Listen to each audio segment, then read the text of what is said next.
अरे पोलीस हा सारखं तर अकार्यक्षम डिपार्टमेंट भारतात म्हणजे आपल्या जे महाराष्ट्रात हे जगात कुठंच नसेल।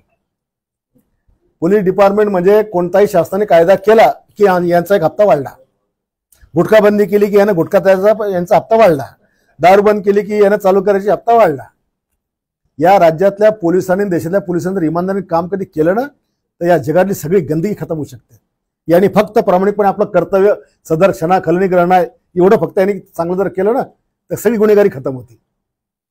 ना दारू राहत, ना गांजा राहत, ना चेज राहत। आता तुम्ही एक बातमी नाही पाहिली का टीव्हीवर, एक पोलीसवाला चोरांचा मास्टर निघला की नाही निघला?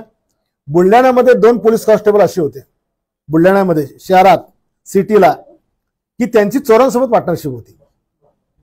त्याला पकडायला गेले की हे पोलीस त्याला पहिलेच फोन करून द्यायचे आणि विशेष त्याच्या चोरीचा माल यांच्या घरात राहायचा। नाव नाही सांगत मी।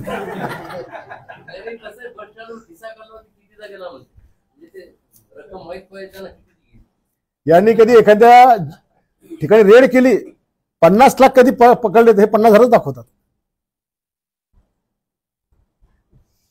राज्यात मध्ये खरोखर या देशातल्या पोलिसांनी इमानदारीने जर काम कधी केलं, याने कधी म्हणलं नाही 1 वर्ष बघते मी काहीच करणार नाही, इमानदारीने ड्युटी करीन, तर सगळे सुतासारखे सरळ होऊन जातील, सुतासारखे।